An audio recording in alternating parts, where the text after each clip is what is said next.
Today's Paddock Pass podcast is a somber podcast. We're Adam Wheelerless, and rumor has it that Adam's been struck down by a vengeful god for never referring to Assen as the Cathedral. David Emmett, rules are rules. Assen is the Cathedral, and we don't have Adam. So it's pretty clear that we're going to spend the entire hour-long Paddock Pass podcast looking back at the Dutch TT by constantly referring to the Cathedral. Well, yes, obviously. I mean, there are no lengths to which Adam Wheeler will go to avoid being on a podcast where we talk about the Cathedral, despite us continually throughout the note show over the weekend referring to the Cathedral, and also continually bombarding him with pictures of the Cathedral. So it was great. And genuinely, we had three fantastic races. So I don't know what he's complaining about, because it was, absolutely worth it. It seems like someone who works at the TT Circuit Assen was actually listening to some of our podcasts, because this year they had printed out a beautiful big picture of a cathedral and hung it on the bridge going into the track, which said, "Welcome to the Cathedral." So, good work, TT Circuit Assen. You basically are, I think, allowed to have a free Paddock Pass podcast Patreon subscription for that one. I think also I saw someone tweet saying, "Why have you got a picture of the? I think is it the Dom, the one in Milan? Because it's the Cathedral of it's the Cathedral in Milan that they printed out. So they're like, well, why have you printed that one out? So because there aren't actually any cathedrals in the Netherlands, but there you go. Apart from the cathedral, But I was going to say, Neil Morrison, you probably could have done with finding a cathedral on your trip home, because no doubt it seemed a little bit stressful for you. So you were probably trying to pray a fair few times in that queue to make sure your flight was going to be on time. Yeah, all I can say is... you'd be on time for the flight. I know, I was there 4 hours before, Steve, which is a surprise to, I think, everyone in the world, including you two, given my my track record for turning up to this show on time.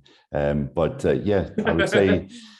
basically spending 4 days rooming with our good colleague there, David Emmett, in some Dutch accommodation. Even that was in no way preparation. Now it makes sense why you arrived at the airport so early, actually. Yeah. But yeah, even the horrors of that didn't prepare me for what I waited at the airport yesterday. So yes, anyone traveling in and out of Amsterdam at the moment, you have my utmost sympathy. I actually have a question for both of you, because this is something that's always intrigued me about Assen, whether it's whenever I've gone for superbikes or whenever you go for the GP or just people going to Holland in general, or the Netherlands in general, Dave. What is the obsession with Chocomel? It's not nice at all. Neil, what about you? Can you offer any light on the subject? I don't like Chocomel, although I don't think I've tried it actually. It just seems like a very sickly sweet drink, and I'm not big on sugar, so I've just stayed clear of it. But I am told that it's just basically chocolate milk in a can. So if you're maybe 5 years old, that thing kind of works. But it is literally just sweetened chocolate milk in a can, and it's entirely pleasant. It's nothing to write home about. But I suppose if you are sort of devoid of, if you've been deprived of chocolate milk and it's sweetened chocolate milk in a can, then it might be a big thing. I don't know what the fuss is about, because I have unlimited access to as much Chocomel as I could pour over my naked body. Jesus Christ. Well, on that note, I'm going to move the topic of conversation on from Chocomel and say a big thank you to Renthal Street and Fly Racing for supporting our podcast as normal. We've also got an interview with Brad Binder as part of our Renthal Street session, so we'll have that later on in the show. And Neil, to totally move the topic on, let's go straight into actually some of the big news from the weekend, because this will be my topic of conversation for later in the show, but I think we'll just kick off the show with it. And it's the rider market news, because there was quite a bit of confirmations and bit of rumors around the paddock weekend, but it looks like the rider grid for next year is really starting to take shape. It does indeed, Steve. Yes, we had the confirmation that Alex Marquez will make a bit of a surprise switch to Gresini Ducati, where he'll be taking over in a Bastianini space alongside Fabio Di Giannantonio. But then it seemed that the futures of Alex Rins, Joan Mir, Miguel Oliveira, even maybe Remy Gardner, Johan Zarco. All of these guys seem to have a kind of a clear way set out in front of them. So we didn't have full confirmation of what they'll be doing next year, but I think we can have a firm idea of what each of those riders is doing in 2023, and we'll probably be hearing some kind of confirmation in the summer break. Yeah, Dave, just before we kind of look at some of the rumored stories, I just want to get your thoughts on Marquez going to Gresini. It's going to be quite interesting to see what he does on a different bike compared to the Honda. Absolutely, also because Ducati tried to get Alex Marquez before while he was still in Moto2. I think there were talks going on there, and it was only really the premature retirement of Jorge Lorenzo, which meant that he ended up at Honda. If Lorenzo had kept riding, or if even if Lorenzo had sort of retired or announced his retirement much earlier, then I think it would have been a different conversation. You know, he sort of accidentally ended up on a Honda. It's going to be interesting to see what happens, because I think I think he will suit the Ducati. The Ducati is a fantastic motorcycle right now, and you know. What did we see? We saw, we saw Bezzecchi get on a podium. We've seen Di Giannantonio get on the front row. We've seen all the rookies adapt really well. We've seen lots of different Ducati riders succeed. So yeah, you'd have to say he's going to have a chance to really sort of show what he's capable of. His seat is vacated. His seat at LCR has been vacated, and Alex Rins was saying on Sunday night, more or less, yes, I am going to LCR Honda, but I haven't signed a contract yet. His reasoning for that is because he wants to be on a 2023 bike. This is, I mean, it seems a little bit odd to me, because if there's a bike which you wouldn't think would suit Alex Rins' style, Rins is a very smooth, sweeping rider, and yet he's going to get on the Honda, which really doesn't suit that at all. So I really don't see how that's going to work out.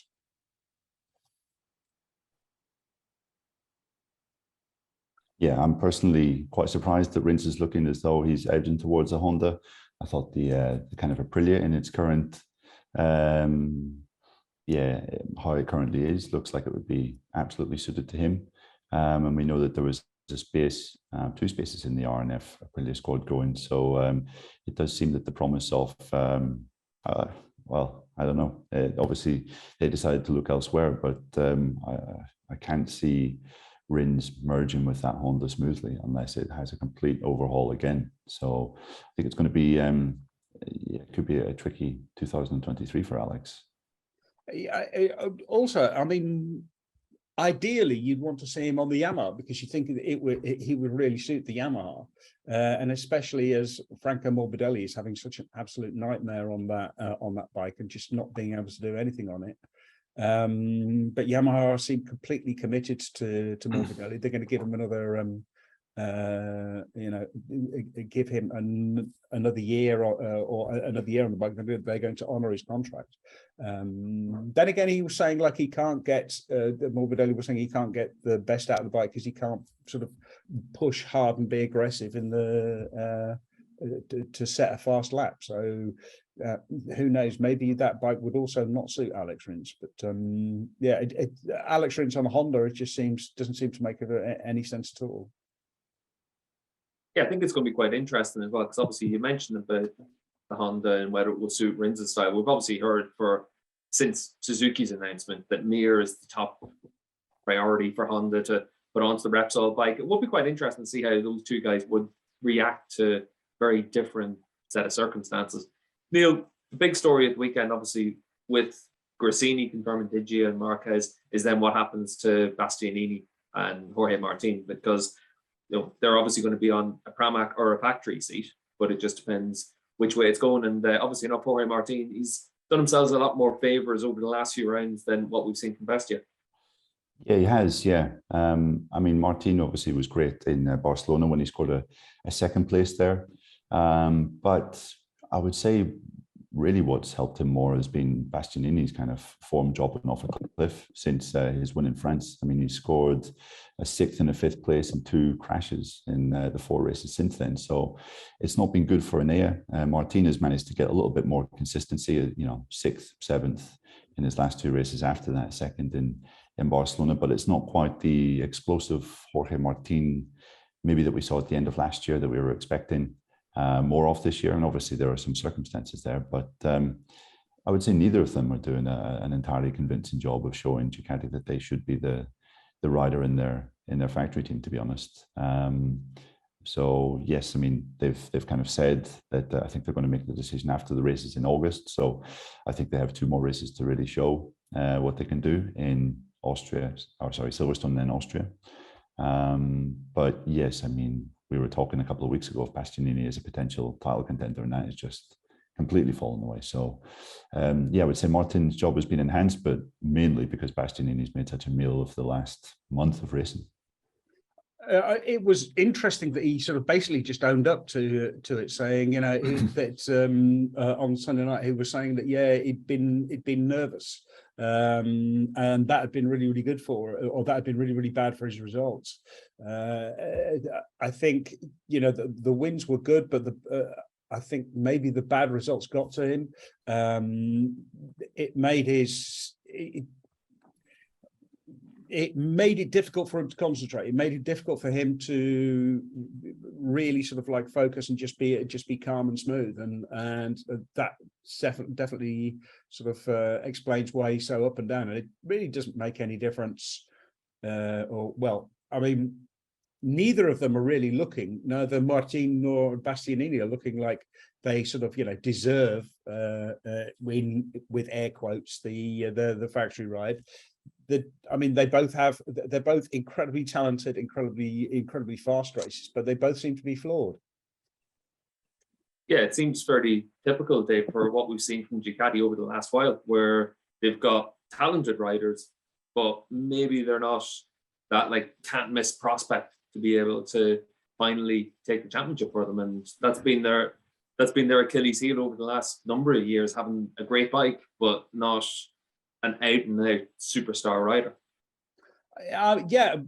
What was interesting, it was a fantastic ride by Peco to win. He just controlled the race from the front. The interesting thing was that he was saying in the Sachsenring that what he needed to do, or the reason he crashed there, he was saying at Assen before the weekend, that he sat down and spent 2 days thinking about, why did this crash happen at the Sachsenring? And he said, it's because when he decides to sit behind a rider and wait, it's not quite losing concentration. You're just sort of slackening off a little bit, and that's just enough for him to make a mistake.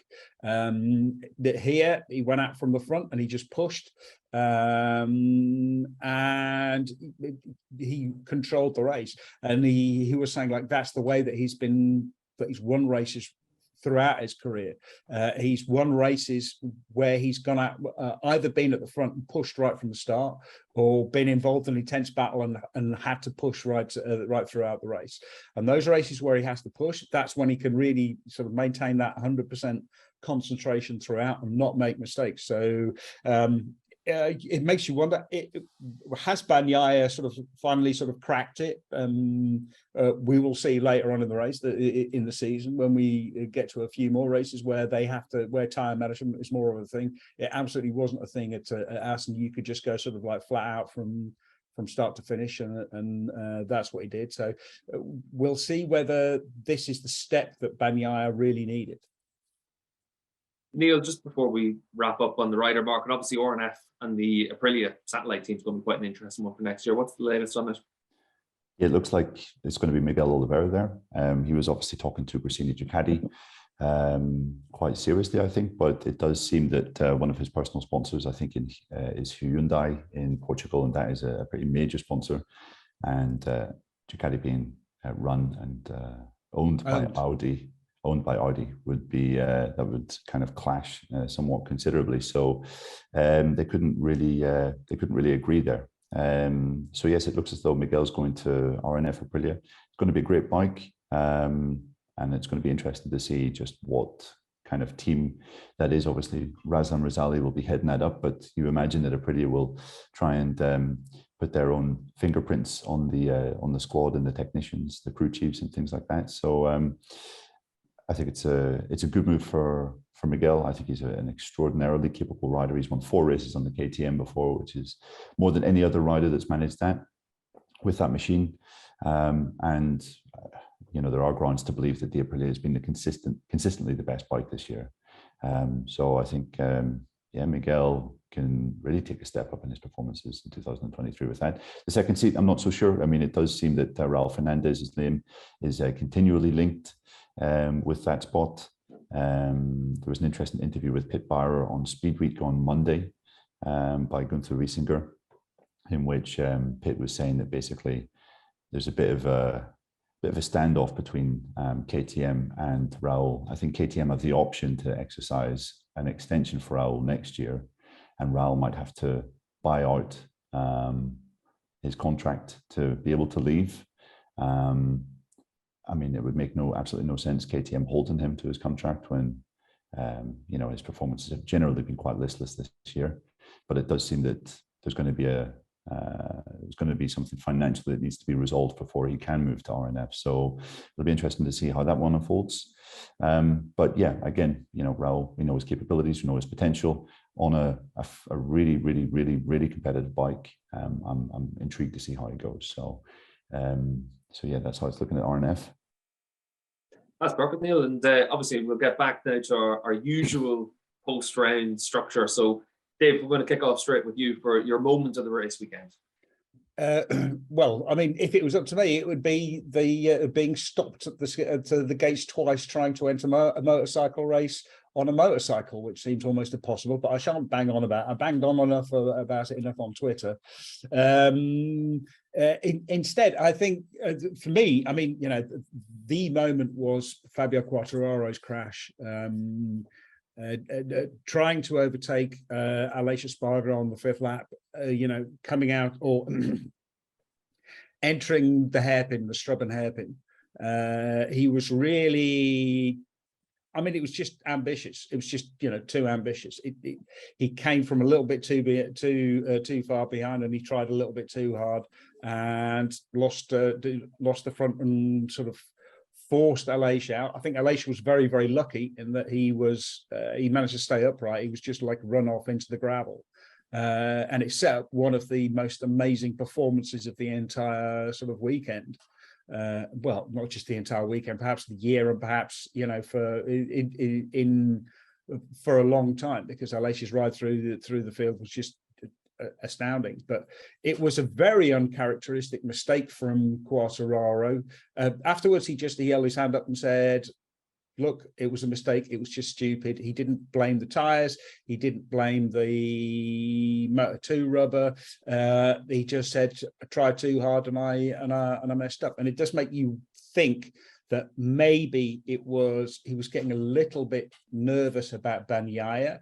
But even then, he said, look, Aleix and I, we were catching Bagnaia. Bagnaia got a little way at the start, but we'd caught him. We were close enough. It was obvious that he really wasn't really getting away. So it was almost like he didn't understand it. I just think it was nerves. Neil, just about the Quartararo crash, because obviously, or the incident, he's now got a long lap penalty for it as well. This was one of the big talking points after the race.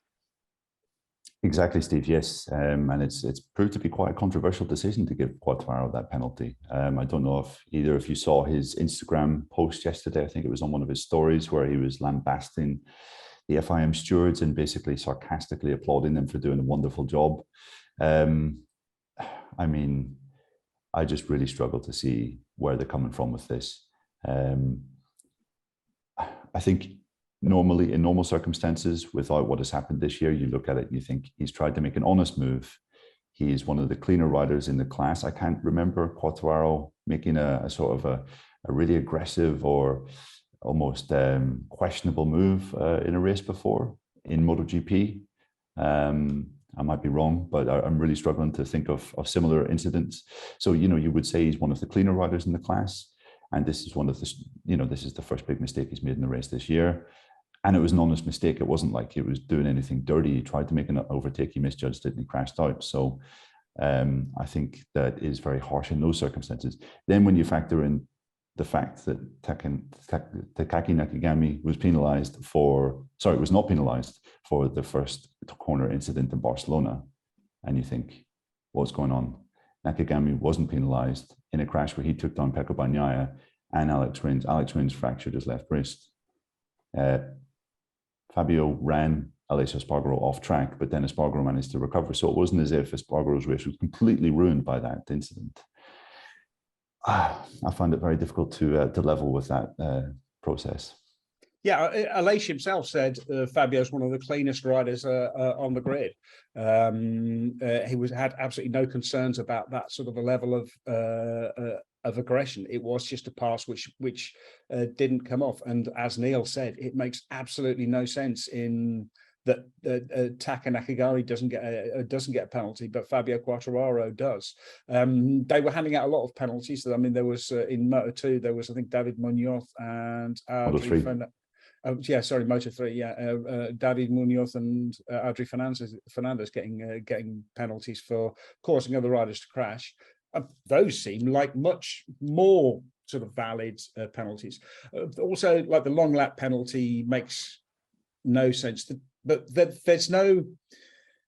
just no consistency. It's really hard to see a rule. And I remember back in the days when we actually had a good race direction, or rather when the race director was making the penalties rather than the FIA panel of stewards.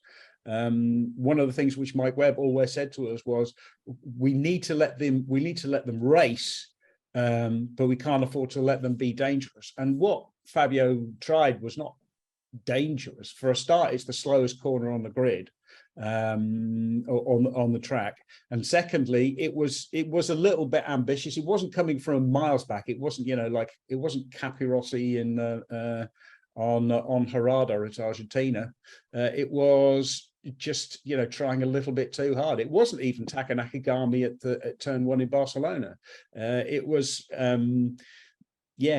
mean, he tried a little bit too much. I mean, what should have happened is he should have been taken into the stewards, and the steward should have laughed at him for being stupid and said, "Ha ha, 0 points," and give him a clip round the ear and send him away after telling him not to do that again. But no, it just makes no sense. Yeah, I always think it's quite interesting that there seems to be a need for accountability in all instances. You're out there racing. You can have a racing incident like we had it in Assen for superbikes when Ray and Razgadioglu crashed into each other, and there was an outcry that there needed to be punishment. Look at what's happened here. One rider closing the door on another, this, that, and the other. One guy's made a mistake, and another guy's tried to get through, and this can happen. It's a race. If we don't want that, just line everyone up for qualifying and then give them their championship points after it. And this was one of those situations where, again, like Neil said, I don't really understand the reasoning behind it, because it just seemed that, Aleix obviously gets penalized first and he's handicapped for the rest of the day. But was he going to beat Peco? Maybe. So it's ended up costing him a handful of points. It's not the end of the world. Whereas for Fabio, he's obviously had the crash. That's his punishment. He then comes back into the race, had another crash, comes away with no points. It seems that all was right with the world. There was an equilibrium from this. Aleix Espargaro made a really interesting point after the race, saying that the reason he just went for it after he came back on the track was because he felt he had nothing to lose. There was no point in him getting like 3 or 4 points. He had to get as many points as possible. And in the end, Aleix Espargaro actually ended up gaining, because sure, he lost points to Peco Bagnaia, but Peco Bagnaia was a long way ahead. He made up 13 points on Fabio Quartararo, and if they'd both stayed upright, then he would have only have gained maybe 5 points on Fabio Quartararo, maybe 8 points, or sorry, 9 points if it had been, if, for example, Aleix had won and Fabio had finished third. So in actual fact, Aleix came out ahead thanks to the mistake of Fabio. So he actually did much better out of it. Well, a little bit like Aleix, we've lost a lot of time in the first sector of this race. So we're going to take a quick ad break, and when we come back, we'll look at some of the other moments and the big topics of conversation from Dutch TT.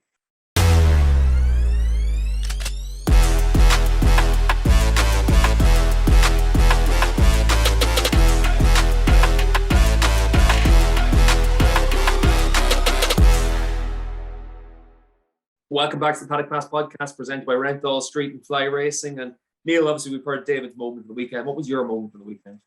Moment of the weekend, Steve, I think is fairly obvious. Not just the pass of the weekend, I think maybe the pass of the entire season so far.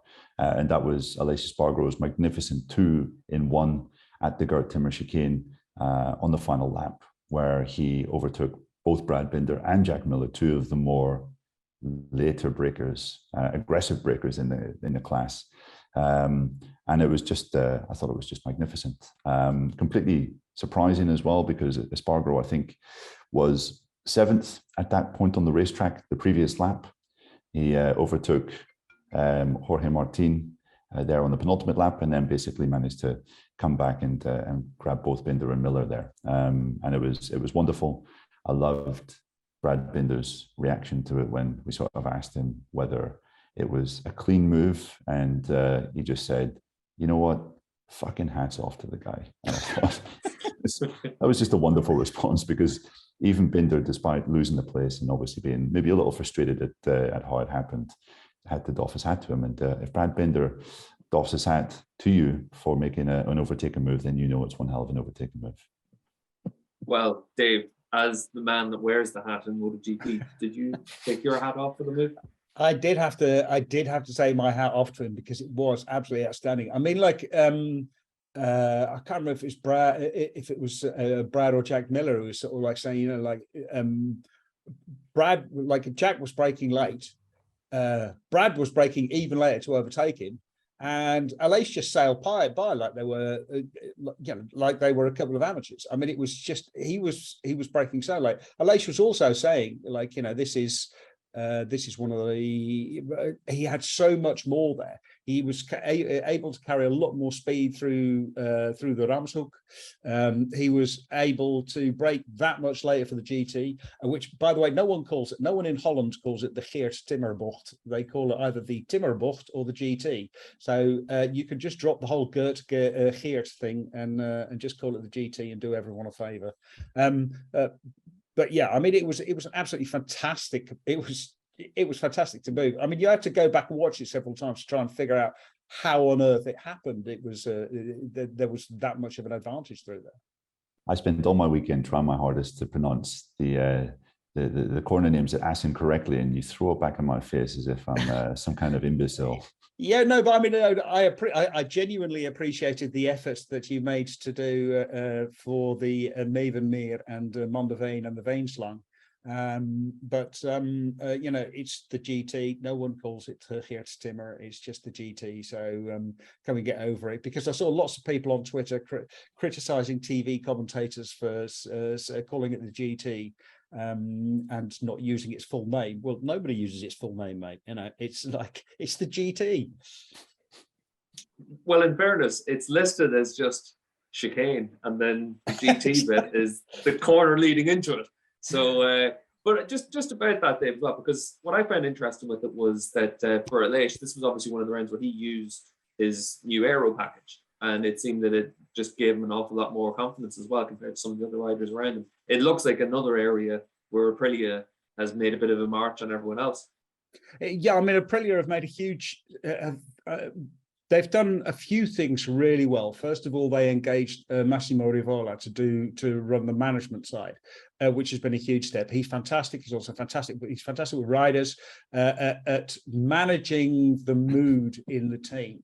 where Romano Albesiano was very, very hard.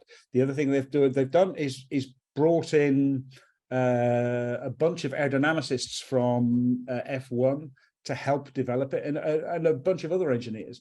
And the other thing is that aerodynamics is now aerodynamics in MotoGP has developed to such a state that the motorbike people now know enough about aerodynamics to be able to ask the right questions. Previously, what they were doing was the motorbike people knew nothing about aerodynamics, and they would bring in F1 engineers who knew lots about aerodynamics but nothing about motorbikes, and they would just say, can you make it faster? And the F1 people would think, I don't know how to well, they would imagine ways of making the thing go faster, and it wouldn't work because, you know, a motorcycle is an object which moves in 3 dimensions and not 2.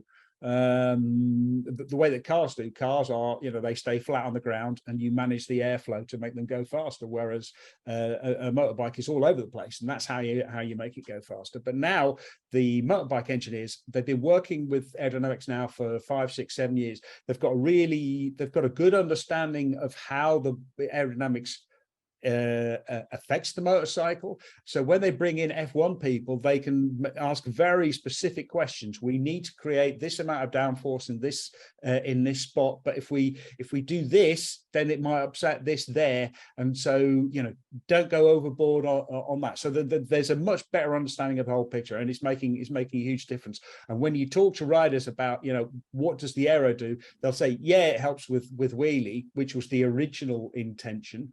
But that's now become almost the third thing. And now it's about confidence in the front end, keeping creating grip on the front of the bike, especially during cornering, and you know, braking, corner entry, and cornering. So yeah, I mean, aero is here to stay. Yeah, I always find it quite interesting that if you think back 20 years ago, 30 years ago, there was a lot of Formula One people got involved in 500 Grand Prix or the early days of 4 strokes, whether it was Alan Jenkins, John Barnard, and all of them said that it was a resources issue and understanding things. And now we've got the ability with CFD and lots of other things to be able to really test what you can do. And I think it's also interesting that at the same time that Rivola came to MotoGP, a MotoGP guy went to Formula One, Davide Brivio. Brivio hasn't been a success. Rivola has been a success. And I remember at the time it was really interesting that the reaction from the MotoGP paddock was, what do we need a Formula One guy to come in and show us what to do? Oh, look at this. Our guy's going to show them what to do. Yeah. And then it's been pretty much the exact opposite, just with the way that things have transpired. But it's been really interesting to see how Aprilia have righted the ship so well. And Neil, I think that kind of brings us into your big topic of the weekend as well. It does indeed, Steve. Yeah, nice segue there, because my topic, I guess, is just whether we think Aleix's ride proves that he can be the champion this year. Because I think coming away from the Sachsenring, we were all in some doubt as to whether Fabio Quartararo would have a challenger over the course of this season. He just looked so much better than the rest of the field in both Barcelona and in the Sachsenring. And admittedly, Aleix Espargaro had an issue with his front tire at the Sachsenring, which didn't allow him to fight for the podium as he felt he could have done. But even he said after the race at the Sachsenring, Fabio is consistently faster than me on a Sunday, and we need more speed to fight with him. And you know, I think what we saw on Sunday, we not only saw a chink in Fabio's armor, a kind of just an unnecessary mistake, really. I mean, the race was there for him. It wasn't as if Peco Bagnaia was way up the road in the distance. It wasn't as if he was 3 seconds clear and he had to desperately get past Aleix as soon as possible to catch him. I mean, those guys had basically reeled Bagnaia in after he had escaped momentarily in the first 2 laps. But so you know, there was that aspect of it where, you know, we saw a real a chink in Fabio's armor for the first time this year. And you know, then Aleix's subsequent performance in the race was just fantastic. I mean, it looked as though someone had basically taken one of the reruns of Marc Marquez's former feats in the Moto2 class and basically changed the colors of the bike, changed the number, and changed the stature of the rider sitting on board. Aleix was, I mean, comfortably the fastest guy on track. I think when he was hit off track by Fabio, he lost something like 8 seconds. But But then he came home, I think, just 2.5 back of Peco at the checkered flag. So he essentially lost, or he essentially recovered 6 seconds over the rest of the race, while having to overtake 11 riders, I think, going from 15th to 4th. So yeah, but in fairness, there was only 10 actual moves then, Neil. Exactly. Some of those did involve 2 and 1. So you're absolutely right, Steve. Yes, I shouldn't overstate that point too much. But I think this was a kind of ride that even maybe Aleix Espargaro surprised himself with. It was one of those things where kind of a rider that has been a good rider does something really special, and then you wonder whether that might give them the belief that, okay, I can do these things. And he said it was, as I think Dave previously mentioned, when he got knocked off by Fabio, he just thought, you know what, nothing to lose. I have to just get my head down and try and recover as much as possible, rather than think about managing the race, or do I push at this point or do I not? Just get the head down and put everything into it. And he did something quite special. I mean, I think that was probably the best ride we've seen all year from anyone. Maybe Fabio's amazing ride at Mugello included in that. So I thought it was fantastic. It came just at the right time, and just when it seemed that Fabio was escaping in the championship, his lead is back down to 21 points, less than a race, with some good tracks coming up for both him and Aleix. So I thought Aleix has to come away as the big winner here. Yeah, on the one hand, I'm really looking forward to Silverstone, and on the other hand, where both Fabio and Aleix are really, really strong. And on the other hand, I'm really quite glad that it's several weeks ago and away, and I'm going to be able to catch up on a little bit of sleep. But I mean, there were 2 things. Aleix again said maybe Fabio made the mistake because he's been so confident. He's been able to do whatever he likes with his bike, and he thought, it'll work. He's used to everything working. This one didn't, and so it caught him out. And the other thing is that when we talk about why isn't there any overtaking in MotoGP, one of the factors is that the bikes are also very close together. And when bikes are all sort of within a tenth of each other, then it does become extremely difficult to make an overtake, because you can't force your way through. Now, Assen is built for overtaking. There's a number of places which are really great places where you can overtake, both in straight braking, but also sort of by lining up a pass a couple of corners beforehand. But the difference was that here, Aleix Espargaro had so much more than everyone else. He was so much faster that actually passing riders wasn't very difficult, because he just had more speed. And this is why we used to see a lot more passing, because if you got stuck if you got stuck in traffic and you were on a much faster bike, there was a way of actually getting past. And Aleix demonstrated that. I'm not convinced. I mean, it was a fantastic ride, and it's definitely going to help with Aleix's confidence. I am not convinced that it is a chink in Fabio's armor, though. I think it was, like a temporary lapse. I think we're going to be back to the old Fabio once the season returns. I still think he's going to win the championship. I think he's in, just outstanding form. Just the way he's managing the whole bike. And I think this crash was more overconfidence than sort of desperation, if you see what I mean. And that's the kind of lesson. It's going to be the kind of thing that he learns from and doesn't do again. Yeah, I guess I could see that point of view, Dave. Just going back to Espargaro, we had maybe criticised him a little bit for some aspects of his racing. He hasn't been the best starter this year, and he certainly hasn't been super aggressive in the opening laps.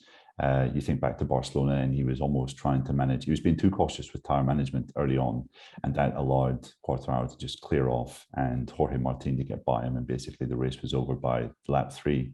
Aleix said afterwards that that was a mistake on his part, maybe on the team's part as well, for telling him that he was having to manage too much. But here, what I liked about his performance is he came through from the second row to the first 3 positions immediately. It was super aggressive with his overtaking Quartararo, I think, on lap 1, and then proceeded to reel off a show reel of just really clinical brilliant overtakes, which hasn't always been his strong suit before. Obviously, the aerodynamics, which you were talking about a few minutes ago, that played their part. Aleix was saying he was just able to carry so much corner speed through the Rams hook, which leads into the GT chicane, not the geared Timmer chicane. That obviously played its part, but at the same time, Aleix had to do the riding, had to execute them clinically, and he did. Every single one was absolutely clinical, and we haven't always seen that from him this year. So another reason to commend him. Yeah, I think what's interesting from that, Neil, is that you mentioned about having to make those moves much more aggressive on Sunday than he had been up until this point. This could be one of those things that really frees him up going forward as well, because he's obviously been fully aware for most of the season that, I've actually got a chance of winning the championship, so I can't afford to make mistakes. And now maybe he's saying, actually, I've got the bike, I've got the speed, I've got everything lined up. This could actually be one of those things that does much more for his confidence than even winning a race earlier in the season. This might show him that, you've got to be able to ride like this all the way through races. And maybe it frees him up a little bit from that tension as well. So it's going to be interesting to see how that plays going forward.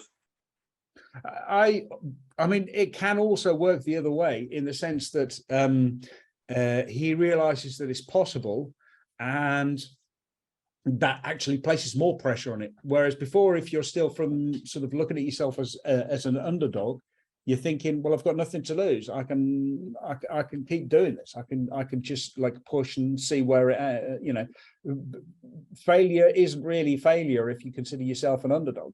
Whereas if you start to think of yourself as a viable candidate, then the cost of failure becomes higher, sort of thing. The cost of mistakes becomes higher. You think you can't afford to make mistakes, and then that raises the pressure and makes it easier to make a mistake. We're going to take another break on Paddock Pass podcast. But before we do, we've got a Rental Street Sessions interview with KTM's Brad Binder. And Neil, just before we jump into the interview with Brad, what was the story from his race? Obviously, we mentioned the 2-for-1 pass from Aleix at the end of the race, but second top 5 finish of the season for Brad. Yeah, brilliant performance from Brad. Once again, you get the impression that he is working minor miracles on that package this year.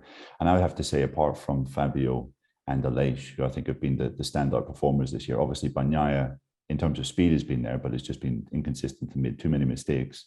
I think Binder is right up there with in that kind of bracket of the best riders we're looking at the moment, because consistently he's able to bring the KTM to within distance of the podium fight. To finish 2.7 seconds off at a track where turning is very important, and we know that the RC16 doesn't have fantastic turning capabilities at the moment. He was saying he was losing so much time at the Strubben, that turn 5, where you're spending so much time trying to turn to the left and get the bike squared up to go onto the back straight, onto the Wienslang. Considering that, he still managed to be right up there, just back from the podium fight. Less than 3 seconds off the victory. I think he was 4 seconds off the victory at Mugello. I think Brad is doing a wonderful job at the moment. So, that leads us nicely into this Rental Street session.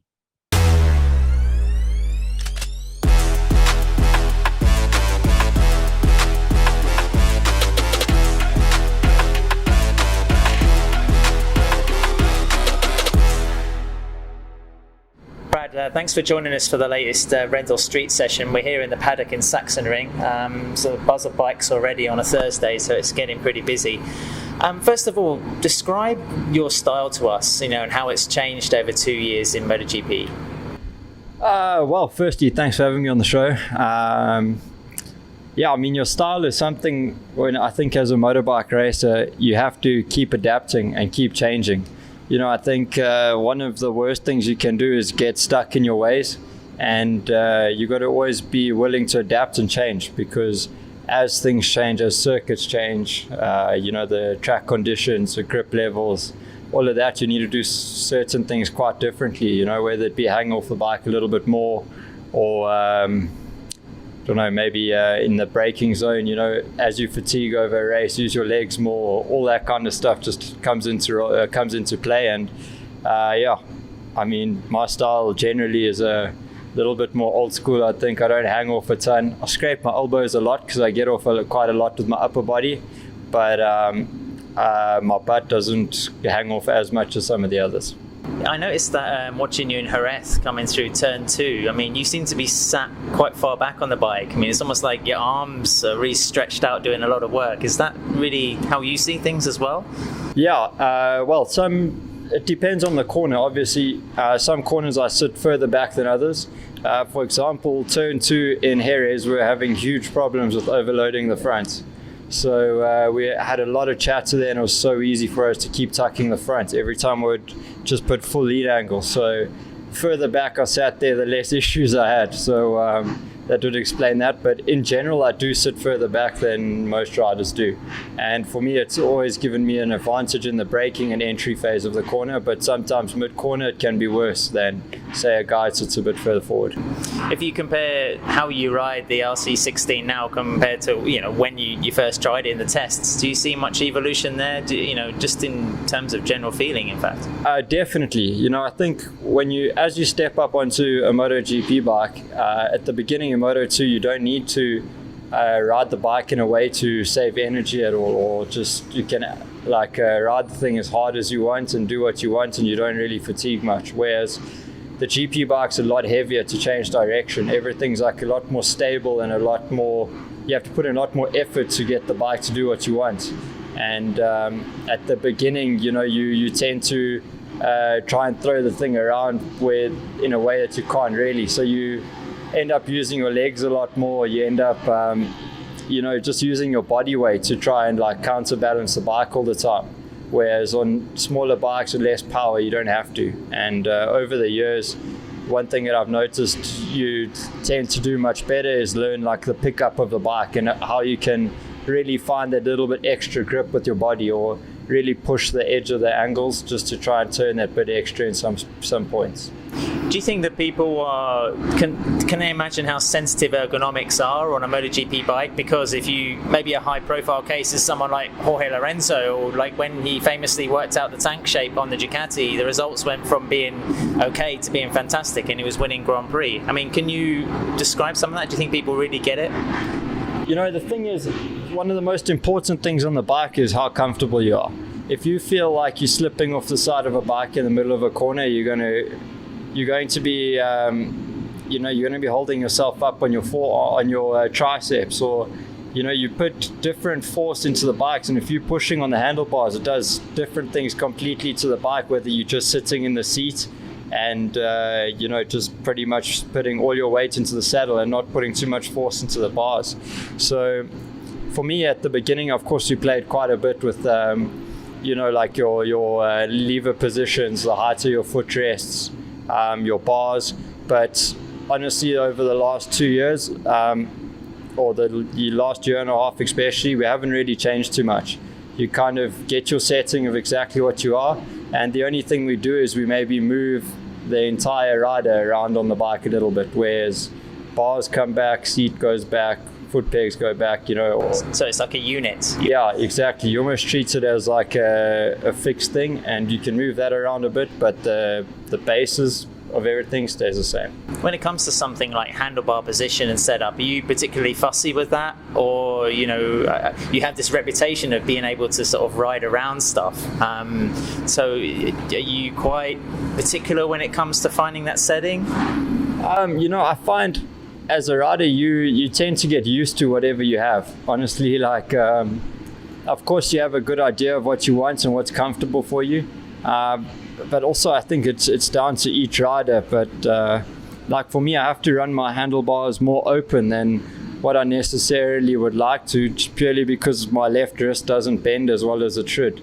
So if I want to hang off in the left corner as well and still hold the handlebar, I need the handlebars more open, because if the thing's closed, I feel blocked all the time. So that's one trait that I always prefer. The handlebars a little bit more out. But other than that, there's not too much to it. Once you have your setting, the mechanics have everything down to the mill, and it doesn't matter which bike you ride. If you crashed at the previous session, they feel identical. So they're really, really good at making sure that everything we feel and touch is always the same. Because I know in motocross, riders get very sensitive about lever position, the angles to the forks, everything to do with the handlebars. Is that also the case for you? I mean, you notice even if your brake lever or whatever is just a millimeter out, even though you've got more controls than ever you've had to deal with on a MotoGP bike. You notice everything. I promise you, it's the strangest thing. Like if it's 1 mil here, 1 mil there, or our levers, one thing I often feel is that our brake lever is like on a swivel in case we crash, so it can pop up. And if that thing's not dead straight, even though everything else is perfect, the whole lever feels like it's in the wrong spot. And it's so funny, like even when you put it on a new pair of boots, sometimes it feels like your gear levers move, but then the guys show you to the mill, it's absolutely perfect. And the next exit, once your boots are a bit broken and everything comes back to normal. So it's crazy how sensitive you can be. And it's funny how sometimes some small things just throw you off. But as I mentioned, you have a bit of a reputation for being able to force an issue with a motorcycle and ride around perhaps problems that you might be having during the weekend, like being the cliched Sunday man. Is that a curse as much as it is a blessing? Because you're always having not to fight, but there's almost a bit of a struggle. People assume you can just make the best of what you've got and that's it. Well, honestly, I'm not too sure. On a Sunday, I wouldn't say that I get any better or I do anything different. It's just that I'm maybe not the best at doing one super fast lap, so I look worse than I am all weekend, but I'm really good at doing the same lap time really consistently. And so I mean, at the end of the day, a race is 20 whatever laps, 25, 28 laps of your average time is what counts. Doesn't matter if you do one lap 3/10 faster, but if you do the rest 6/10 slower, you're going to be nowhere. So I'm really good at being consistent. That's my strongest point, and I think that's what carries me through a lot of the races. When it comes to setup, can you compartmentalize quite well? Can you say, guys, we've tried a lot of things this weekend, this is as good as we're going to get, leave it to me, I'll try and do what I can now? Yeah, I mean, often I think there's times where you have to take a step back, accept where you are and say, okay, listen guys, this is how it is. I want to understand what I have underneath me, so let's try not drift too far away from what we currently have, and let's try and make this work the best we can. But there's other times where you feel like you have your hands tied. You're absolutely giving your best and where, and you're riding well, you're doing everything well, but you're just absolutely not in the picture. And it's those days where you really do need to almost turn the bike upside down, and often by doing that, you do find what you're looking for. Lastly, Brad, I mean, I know you must have your frustrations like any other rider, but then also you have this fantastic attitude of trying to make the best of everything. Do you think that people and fans can imagine how much stress there actually is trying to live in a job where you exist in tenths of a second? It's tough. Like, if you just look at last week, I think I qualified 13th, I think, or 14th, 15th maybe even, and I was 0.033 from the first lap time in Q1. I mean, that's nothing, absolutely nothing. If you find that, if I had just done something so tiny different, that would have been the difference from maybe lining up 7th on the grid rather than 15th. So you're playing with such small margins, and everything's so competitive at the moment. Bikes are so close. All the riders are fast. There's not a big difference between the guys in first and the guys in last at the moment. We're talking about a second, not more. And when something's not working well and you're losing 2/10 in one sector for some reason, for some reason you just can't seem to find those couple tenths in that sector, that kills you. Like, it's such tiny things that end up being a big problem nowadays. Thanks for your time, Brad. Best of luck the rest of the season. Cool. Thanks so much. Appreciate it.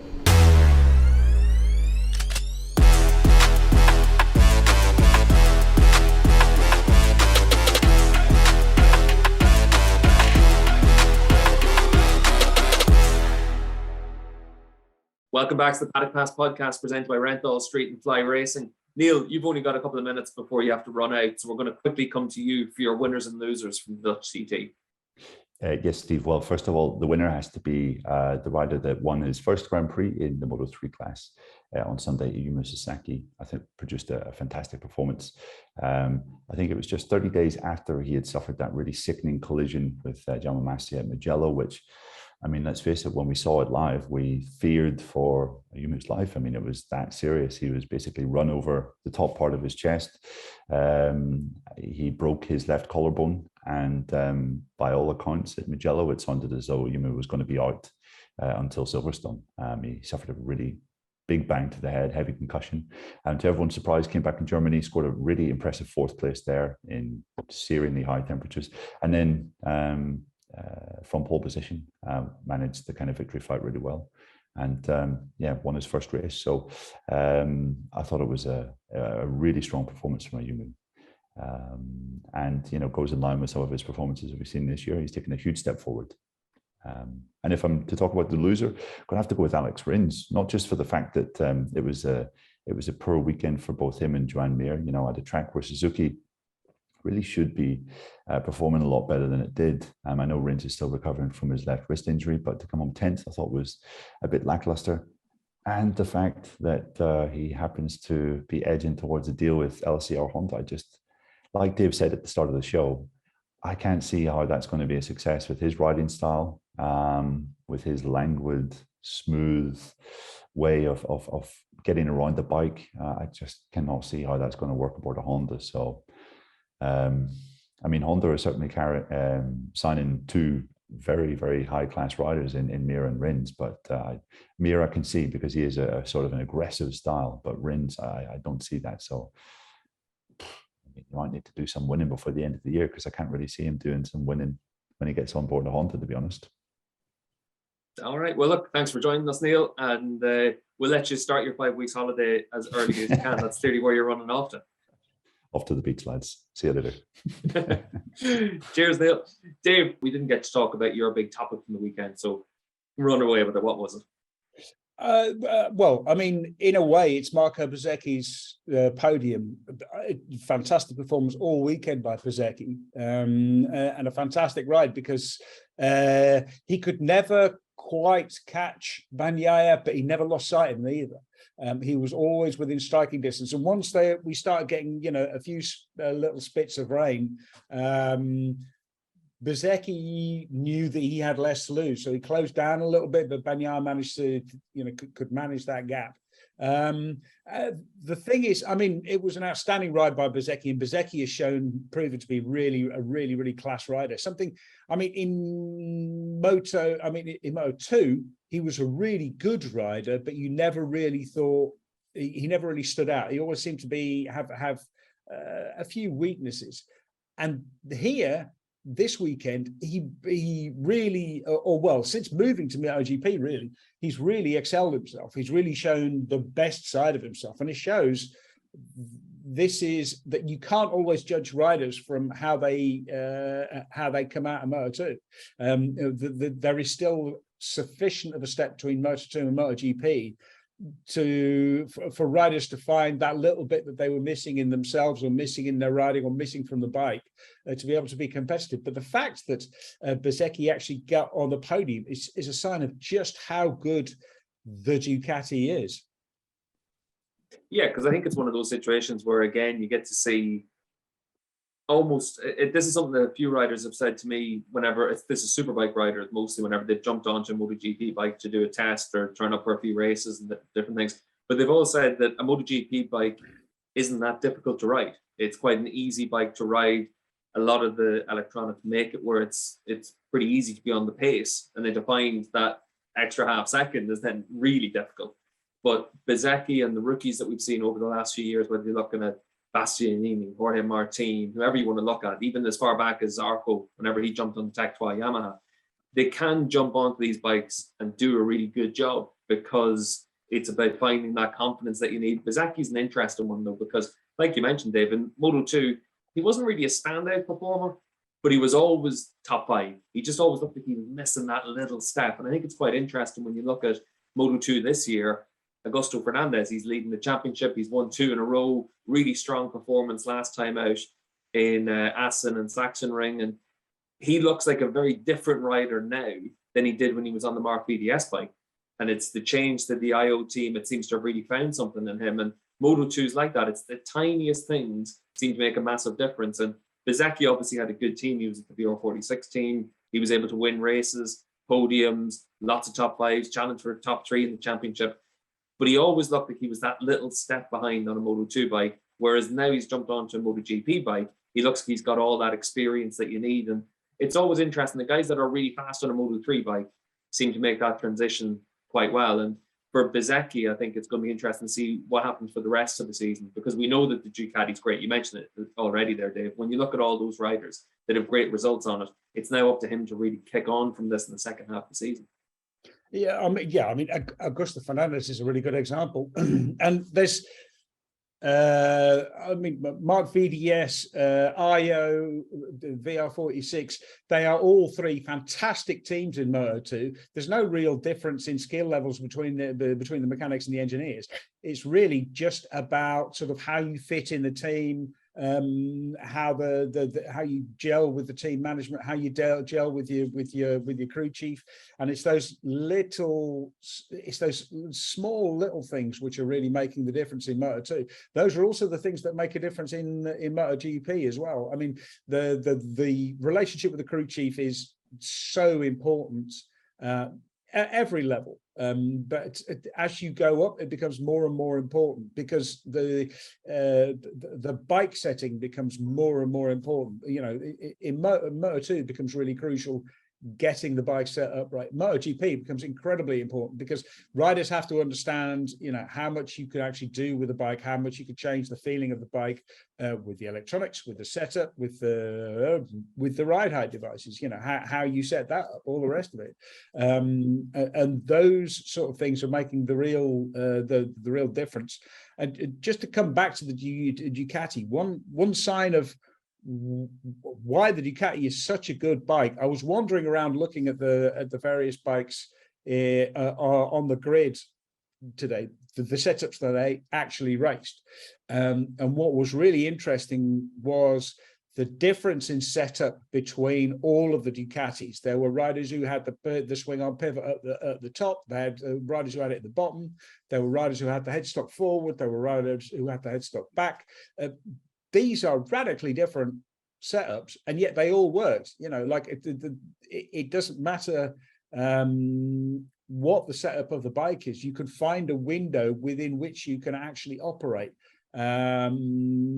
That means the bike is extremely versatile, and it means it's a very, very all-round bike. It was also interesting comparing Maverick Vinales' setup with Aleix Espargaro's. Maverick Vinales was it had the front a lot lower than Aleix, and you know, yet they finished third and fourth. So those both work. Again, it's a sign that the bike is pretty all-round. It's pretty good. It'll work on pretty much everything. Yeah, and I think that brings us up to our winners and losers then, Dave. So we've obviously heard from Neil. Sasaki in Moto3 was his winner, and Alex Rins was his loser in the MotoGP class. But Dave, what about you? Who was your big winner from the weekend? I mean, hang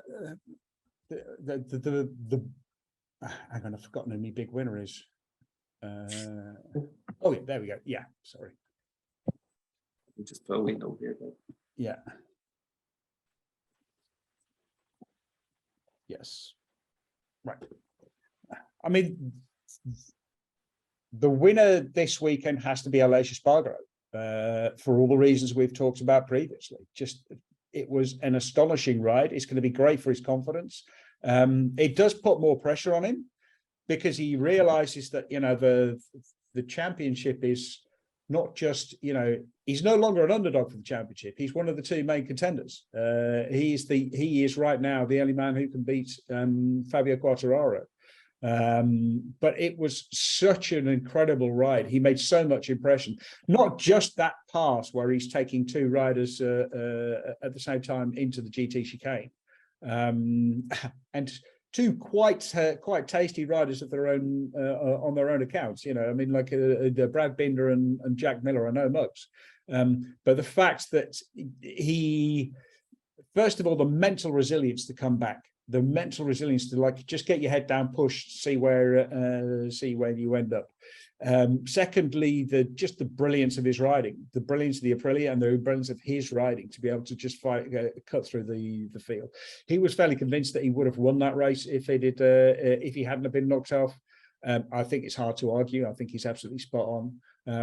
But yeah, Aleix Espargaro comes out of it more confident, having learned a lot as well, having fought his way through the field, but also having gained an awful lot of respect from everyone. There's always been question marks around Aleix Espargaro. How good really is he? Well, I think this is pretty conclusive answer that on his day, he's really something very special, and he needs to keep an eye out. And I think he might have terrified a few of the other riders on the grid as well.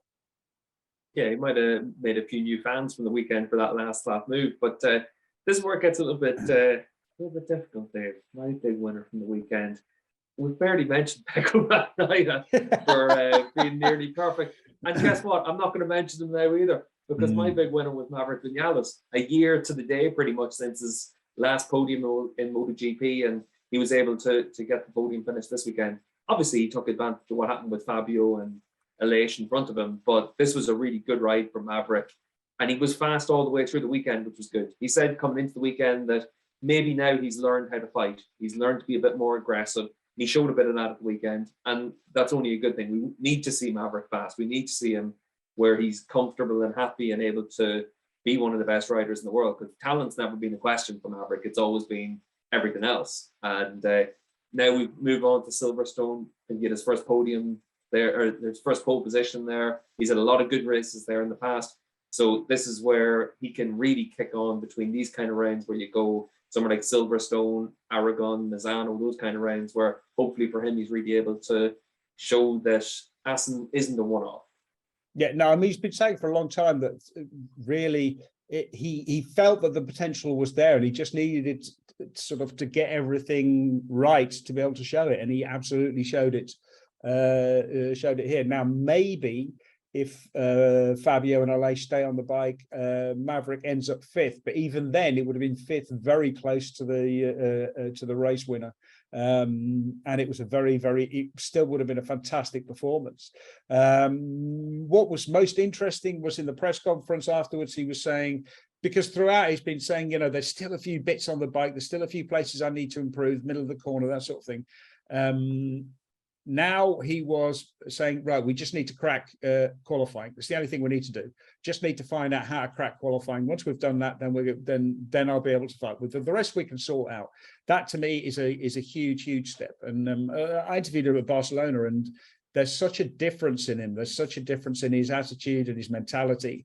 He said one of the things which he's learned is to take a step back and look at the bigger picture. That to me, I think is a huge change. And I completely agree. I think there's a lot to come. Neil obviously picked Alex Rins as his big loser from the weekend, but what about you, Dave? For me, the big loser has to be Franco Morbidelli, because his run of misery continues, crashing out at turn 5, the same place as his teammate, only Franco was at the other end of the grid. He can't qualify. He's not really showing any pace. He looks miserable. And this was exactly the result which he didn't need going into the championship. It's incomprehensible, knowing how talented Morbidelli is, that he is where he is, that he just cannot he's in a slump, and there doesn't seem to be any way out.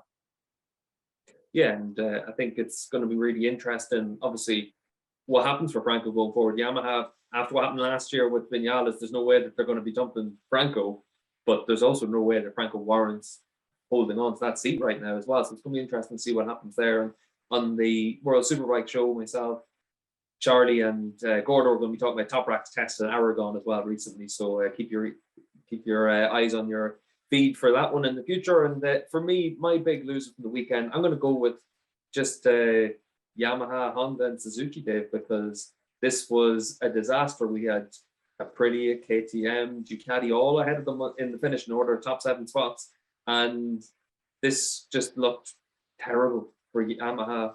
Yamaha, especially whenever you've got Fabio's crash, suddenly it showed just how much of an emperor with the new clothes they are, because once Fabio was gone, they've got nothing. Honda, obviously, with no Marc Marquez this weekend, Paul was injured, and that was a really tough weekend for them. We've already talked a little bit about Suzuki as well, and Rins' fortune, but this was just a disaster for all three manufacturers, really. Yeah, I mean, it's interesting to see how the balance of power has shifted. You know, the European method, which is to spend a lot of time on developing the bike, spend a lot of time on bringing new parts, working to actively improve the bike, is really paying off. And the Japanese manufacturers have got a lot of catching up to do. Yeah, it's still always worth mentioning, though, how much success the Japanese manufacturers have at the end of the season. And it's still Fabio leading the championship. So the Japanese method of putting all the eggs in one basket isn't a bad method either over the course of one season. But it's going to be interesting to see what happens. Yeah, it depends on the basket, doesn't it? I mean, if you've got a really solid basket, then your eggs are pretty safe. Yeah, unfortunately for us in the Paddock podcast, we're mostly just basket cases. But hopefully, Dave, the 5-week break is going to give you a chance to recover, recuperate, and get ready for the second half of the season.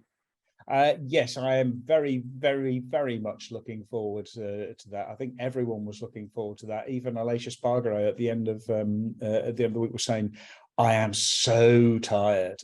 Everyone is just really,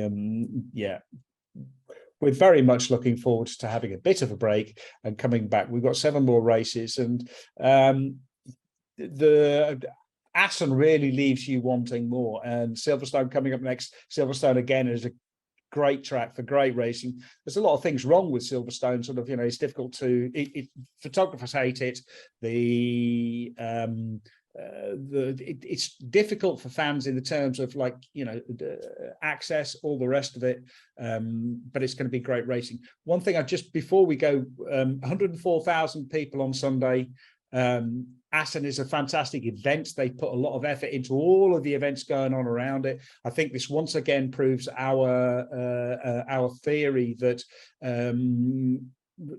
MotoGP can sell out events as long as there is an event. If you're just going to put on a motorbike race, very few people are going to turn up except to see their favorite rider. And when their favorite rider retires, then they're not going to turn up. But I really do think that the fact that so many people turn up, it felt like a proper Assen. It felt like a real event, and the organisers were very happy. The series is in better health than we think, but it can't rely entirely on the racing. It needs a little bit more.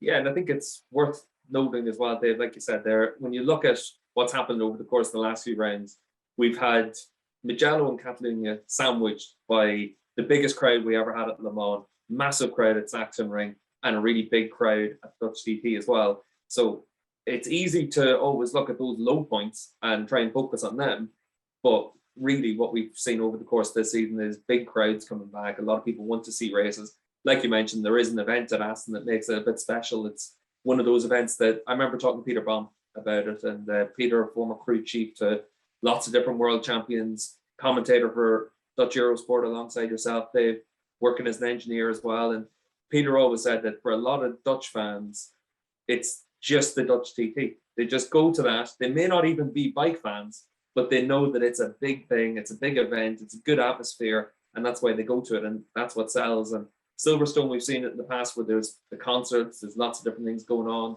and that makes a massive difference as well. So no doubt whenever we've got the British Grand Prix in 5 weeks' time, we're going to see a big crowd at Silverstone as well. And hopefully we're able to see Adam back. He started his holidays a week early. Neil started his holidays half an hour early as well. So hopefully they'll be back for that as well. And we're obviously going to have a lot of content between now and Silverstone as well.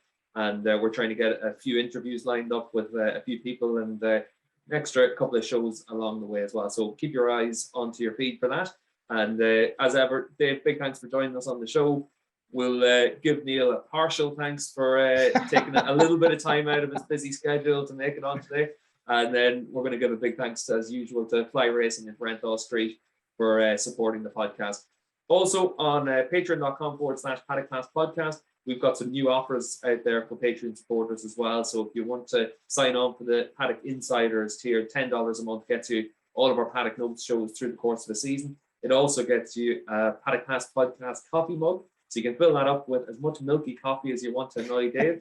And we've also got our Paddock Pass team members tier as well. So on that tier, you're able to get a Zoom call with all of us on the podcast, ask us pretty much anything you want about World Superbikes, MotoGP, racing in general. And you'll also get some t-shirts, a hoodie, and also the coffee mug as well. So we're trying to just bring some additional extras to all of our Patreon supporters going forward. So big thank you to everyone on Patreon for supporting us. And until next week on the Paddock Pass podcast, big thanks from myself, Steve English, David, Neil, and Adam and Jensen as well.